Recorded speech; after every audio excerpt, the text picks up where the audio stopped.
हे सगळं ती जोडलेलं आहे. आणि पोपळकर तुम्ही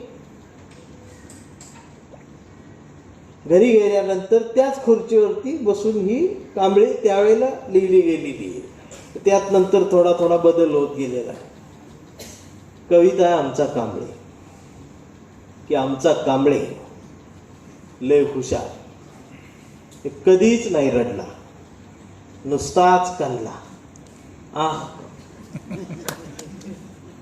कांबळे शाळेत गेला, मास्तरनं फळ्यावर सरस्वती काढली, पण कांबळेनं पाटीवर सावित्री काढली. म्हणून चिडून मास्तरनं कांबळेला असा तुडवला, असा तुडवला, पण कांबळे बी हुशार, नाही रडला, नुसताच कांदला.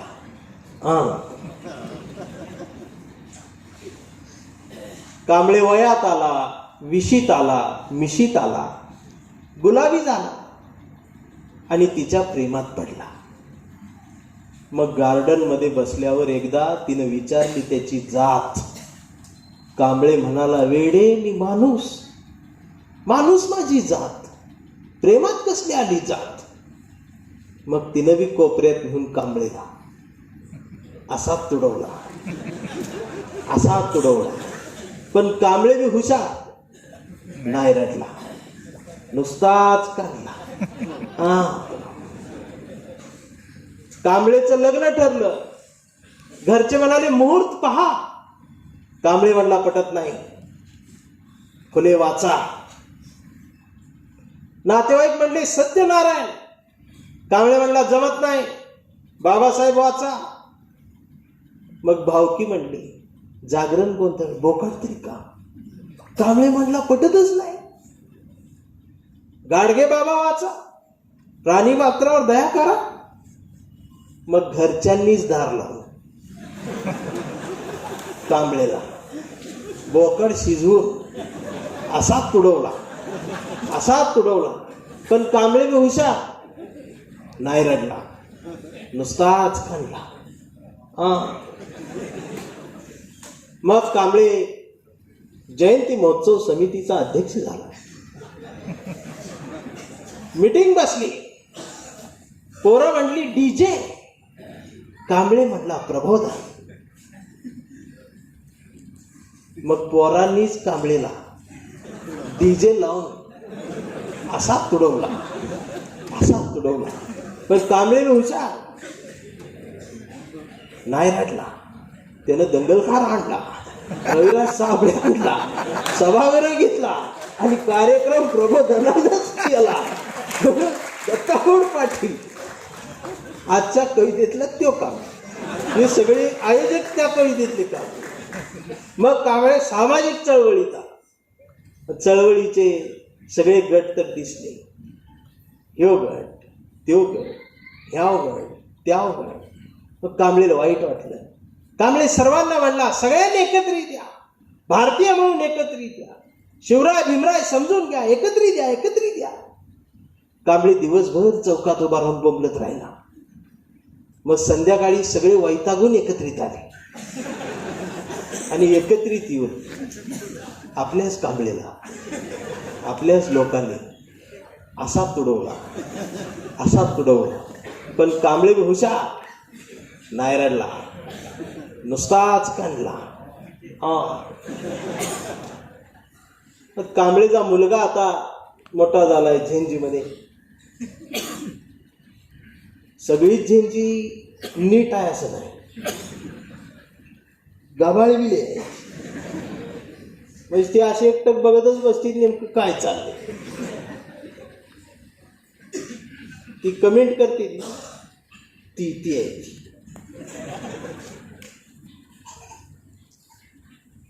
ती कांबळेचा मुलगा असंच ती रील बघत ढकलत ढकलत ढकलत, त्याला दुसरं काय सुचतच नव्हतं.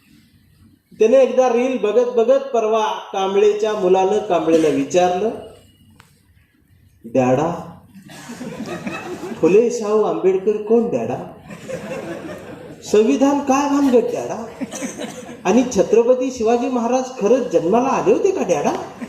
आता मात्र कांबळे पेटला. आर म्हटला गावभर पेरलं आणि घरातच नाही उगवलं. म्हणून त्यानं दार लावून पोरालाच असा तुडवला. पण चिरंजीव कांबळे हुशार, तो डबल हुशार. तो दोनदा काढला करून. मग कांबळेच्या लक्षात आलं DNA मधलं ही डबल गेलं. विचार ही पुस्तकात मिळत असतात. आणि आता कांबळेला व्यवस्थेने वेडा ठरवलं. एका अदृश्य सामाजिक वेड्यांच्या दवाखान्यात कांबळेला दाखल केले. कांबळे वेड्यासारखंच बडबडतो. कांबळे भारतीय भारतीय भारतीय म्हणून ओरडतोय. कांबळे शिवराय दे भीमराय सांगतोय. कांबळे मानवतेच्या घोषणा देतोय. कांबळे देश म्हणतोय. कांबळे मराठी म्हणतोय. महाराष्ट्र म्हणतोय. कांबळे ह्यावरून ओरडतोय, त्यावरून ओरडतोय, अन्यायाविरुद्ध ओरडतोय. पण कांबळेला वेडं ठरवलं. पण गंमत बघा, कांबळेच्या हातात कुठल्या एका रंगाची चिंधी नाही. कांबळेच्या हातात या देशाचा तिरंगा आणि मांडीवर संविधान त्यानं उघडून ठेवलं. पण व्यवस्थेचे डॉक्टर सुद्धा कांबळेला शॉक देऊन तुडवत आहे. पण कांबळे नाही रडत, नुसता आचकलते. हा कांबळे जोपर्यंत जिवंत आहे तोपर्यंत हा देश जिवंत राहणार आहे. हा शिवशाहू फुले आंबेडकरांचा देश हा त्यांचाच राहणार आहे. या कांबळेला जपूया, या कांबळेसाठी जगूया. चिठ्ठ्या यायला लागल्यात, पण ते थांबा म्हणून नाही. मागण्या आहेत, फरमाईश आहेत. ज्या वयात यायला पाहिजे होत्या चिठ्ठ्या त्या वयात आल्या नाही. बरं झालं नाही आल्या, नाहीतर मी प्रेम कविता म्हणतच बोंबलं धिंडलो असतो. ही चव कुणाला कळती? इथं कोण आलाय? एक गंमत तुम्हाला सांगतो. उदाहरण, नवीन लग्न झालं होतं. लग्नाचं 5 दिवस संपलं. गोरी पान नवरी, तिच्या अंगाला लागलेली पिवळी हळद उतरायला सुरुवात झाली. हातावरची मेहंदी पुसट व्हायला लागली. 5 दिवस संपलं. याच्या बी हातातली मनगटातली सुपारी ढिल्ली झाली. त्याची बी हळद जरा फिकी पडली. 5 दिवसानंतर पोरगी, नवी नवरी पहिल्यांदाच तिच्या चुलीजवळ आली. पहिली चूल, पहिलं सासर, पहिली वेळ. भाकरी थापायला बसली. परात घेतली, पीठ मळलं आणि भाकरी थापता थापता हिरव्यागार चुड्यानं भरलेले दोन्ही मनगट. भाकरी थापता थापता एका काकणाचा वन त्या भाकरीवर रुतला. वन उमटला आणि तसाच वन, तशीच निशाणी भाकरीवर राहिली. तशीच भाकरी तव्यात आली. त्या भाकरीला पाणी लागलं, पण वन तसाच गडद राहिला, ठळक राहिला. तशीच भाकरी फुगली, वनासकट फुगली, खुनासहित फुगली. ती ठळक वन गडद झाली. तशीच भाकरी बुट्टीत आली. आणि मग गडी आंघोळ करून बाहेर आला. केसावरचं पाणी झाडलं, मिशीला पीळ दिला. तिनं सुद्धा हरभऱ्याच्या डाळीला, उसळीला फोडणी दिलेली उसळ घेऊन भाकरीवर टाकली. फडकं बांधलं, हातात दिलं आणि नवा नवरदेव 5 दिवसानंतर लगीन झाल्यावर रानात कामाला आला. अर्ध रान भांगलून झालं, शिंपडून झालं. श्रावणाचा महिना, दुपारची सर आली. अजय देवगणच्या डोक्यावरून पाणी ओघळत छातीवर जावं तसं त्याच्या सुद्धा झालं. गड्याला भूक लागलेलं जाणवलं. बाबळीला बांधलेलं गटर दिसलं भाकरीचं. पळत आला. नव्या बायकोनं दिलेलं पहिलं भाकरीचं फडकं, पहिलं जेवण. उडी मारून सोडलं, मांडी घालून बसला. केसावरचं पाणी पुसलं, गाठ सोडली, फडकं मोकळं केलं आणि नेमकी नजर तिथंच गेली, त्याच भाकरीच्या वनावरती. हळूच त्याच घासाला हात लावला. तोच भाकरीचा तुकडा तोडला, हरभऱ्याच्या डाळीला लावला, लोणच्यावरून घास फिरवला, तोंडात टाकला. डोळ्यात पाणी दाटून आलं. हिरव्यागार शिवारावर एकटक बघत राहिला. पिवळे हळद आठवायला लागले. किती येडा आहेसा तुम्ही. मी सांगत बसले, तुम्ही ऐकत बसला. Pin drop silence. त्यालाच मराठी साहित्य म्हणतात.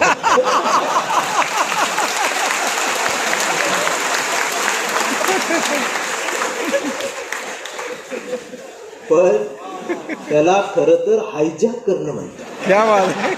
आणि सध्या देश असाच हायजॅक. पण त्याच्या पुढं फार महत्वाची शेवटची ओळ आहे मित्रांनो.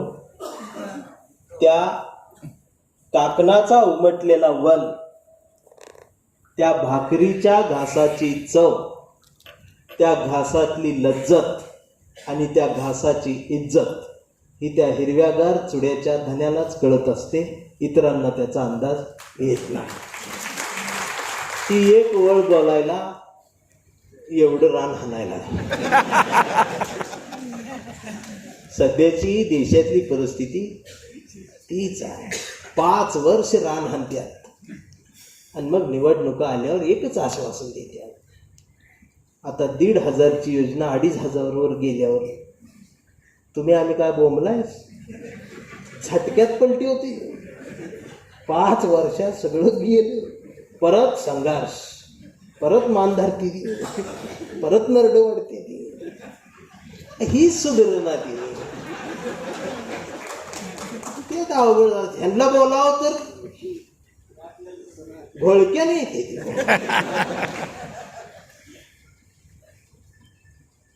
जे 5,000, 2,000, 500 रुपये स्वतःच मत विकतात ना, त्यांनी या देशातल्या व्यवस्थेत बोलायचं नाही.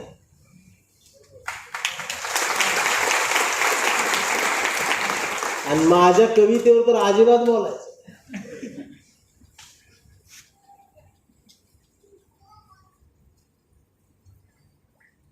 आणि बाबासाहेबाचं नाव तर अजिबात घ्यायचं. आता शिव्याच आहे. गरज आहे भारतीय म्हणून जगताना, संवादाचं राजकारण करताना. अरे जर ॲडव्होकेट दत्ता हुड पाटील आणि त्यांचे सर्व जाती धर्माचे सहकारी येऊन अण्णाभाऊंची जयंती साजरी करत असतील तर तुम्ही सुद्धा जातीचा घेर टाकून कशाला बसलाय. न्यूट्रलवर बसा ना. तर भारत कळेल, तर अण्णाभाऊ कळतील, तर बाबासाहेब कळतील.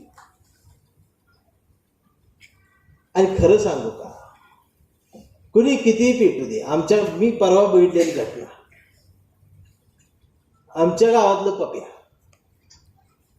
त्या आक्रोश मोर्चात दिवसभर गेलं. धर्माया घोषणा दिल्या, सगळं केलं आणि पेटलंच ती. संध्याकाळी शोभ्या गाठ पड त्याला. शोभ्या फक्त एवढंच म्हटला, पप्या बिर्याणी किया आहे का क्या. पप्याने इकडे तिकडे बघितलं, म्हणलं चल. शोभ्या बोलला तो दिनभर क्या किया. दिनभर किया तो बिर्याणी खाली बंद केली. त्या शोभ्याने बी असं नळ्या नळ्या वाढल्या त्याला. ते बी असं ठोकून असं त्यानं तोंडाला लावून वडलं आतलं आणि मग डोळं झाकत म्हणला, सर्व धर्म समभाव.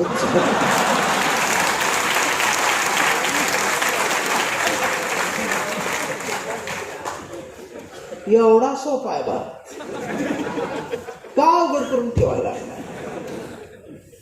आता लई चिडणार. पण तुम्हाला मी सांगतो, ह्यांना या सगळ्या जातीवादी भरल्या गर्दीत पण जातीवादी लगेच ओळखतो. जो कधीच हसत नाही तो पक्का जातीवादी असतो. अशा आट्या पडलेल्या आहे म्हणजे.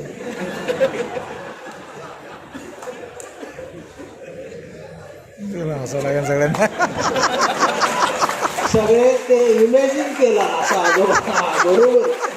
खळखळून कधी हसत नाही. आणि एखादा असतच निगेटिव्ह. त्या रविराज दादाला लई लोक निगेटिव्ह घेते. कशाला करते. कशाला ती व्हिडिओ बनवली, कशाला ती पेरवास सांगतेस, तुझ बघ. मला सुद्धा अशी इथं बी आता इथं अजून कोण असेल, कशाला असली जयंती केल्या, डीजे भरा, कशाला ही सत्कार, लाईटीच एवढ्या का लावल्या, आणि वक्ता का बोलवला, कवीच कशाला बोलवला, कवयित्री नव्हती का, हे असे निगेटिव्ह. तर माझा एक मित्र असाच होता, कायम निगेटिव्ह आणि आडवं बोलला. कविता उभीच का लिहिलीस, आडवी का नाही लिहिली, भिंत सरळच काय, अशी वाकडी का नाही. आणि नेमकं त्याचं नाव विकास. आणि एक दिवस ती माझ्याकडे आलं आणि मला म्हणला माझ्यासोबत मुलगी बघायचं. मी म्हणलं मला वेळ नाही, तुझं तू जा. तर म्हणला तूच सोबत जा. म्हणलं मीच का. तर म्हणला तू सोबत आलास की मला पसंत करतील, म्हणून मग मी सोबत गेलो. मित्र वनव्यामध्ये, पण इथं गारव्यामध्ये मी वनव्या. आणि मुलगी याची कुठं, विदर्भामध्ये, यवतमाळ जिल्हा. आम्ही रेल्वेने चाललोय. रेल्वे विदर्भात घुसली ही खिडकीजवळ बसलो होतो. आणि विदर्भात गेल्यावर आणि खिडकीतलं बाहेर वाकून बघितलं, सगळा कापूसच दिसायला. आम्ही आजपर्यंत सांगली जिल्ह्यातला ऊस बघितलेला. डोळ्यासमोर हिरवं जाऊन अचानक पांढरा आल्यावर हे न डोकं खाजवलं आणि जोरात वरडत मला म्हणला, एवढ्या कापसास काय करायचं. त्याचं नाव विकास. मी म्हणलं आपल्याला काय करायचं विकास, तू चल विकास. पण तो काय विकास गपच बसल. विकासच्या डोक्यात अनेक प्रश्न, पण ह्यो प्रश्न फिट बसला, ह्याचं काय करायचं.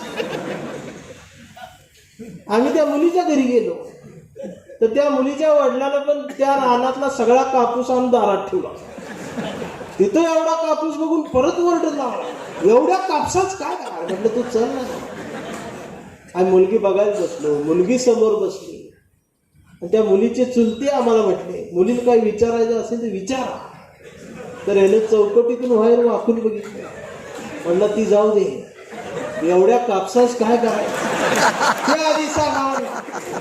मग त्यांच्या लक्षात आली याची रेंज गेल्या, विकासची रेंज गेल्या, आणि आम्हाला हाकलून दिला. आम्ही गावी आलो. घरच्यांनी विचारलं, विकास मुलगी कशी वाटली. विकास म्हटलं, आई ती जाऊ दे, एवढ्या कापसास काय करायचं ते आधी सांग.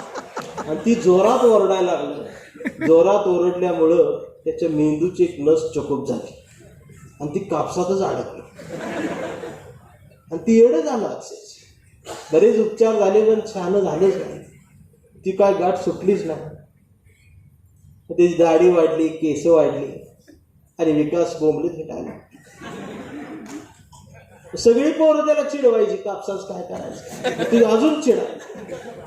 आणि आमच्या गावातला एक हॉटेलवाला, त्याच्या हॉटेलमधले राहिलेले भजी त्याला संध्याकाळी घरी जाताना खायला द्यायचे. परवा असंच ते भजी खात बसला झाडाखाली. त्या पेपरात भजी दिलतं, वर्तमान पेपरची रद्दी, त्यात भजी दिलं होतं. त्यानं शेवटचा भजी तोंडात टाकला. त्या मिरच्या झाडल्या, मीठ झाडलं आणि त्या पेपरात त्या दिवशी बातमी होती, कापूस जळून राख झाला. बातमी कदाचित अशी असेल, एका शेतकऱ्याचा कापूस जळून राख झाला, पण ती फाटून तेवढंच राहिलं, कापूस जळून राख झाला. त्यानं तेवढंच ठळक वाचलं आणि जोरात ओरडला, जाळायला ठेवला होता कापूस. आणि ती जोरात ओरडल्यामुळं त्याच्या मेंदूची नस ती चकोप झाली, ती एकदम अशी गाठ सुटली, रक्तप्रवाह व्यवस्थित झाला आणि तो शहाणा झाला. आता जर कुणाला वाटत असेल जयंती प्रबोधनातच का, ही अशीच का, या देशात हे विचार का, हे अशा पद्धतीनेच का तर तुला जाळायचं आहे तू बस या देशाला त्याची गरज आहे हे सांगण्यासाठी या जयंत्यांचं आयोजन केलंय. मित्रांनो तुम्ही सर्वजण ऐकताय चिठ्ठीत खूप फरमाईश आहेत.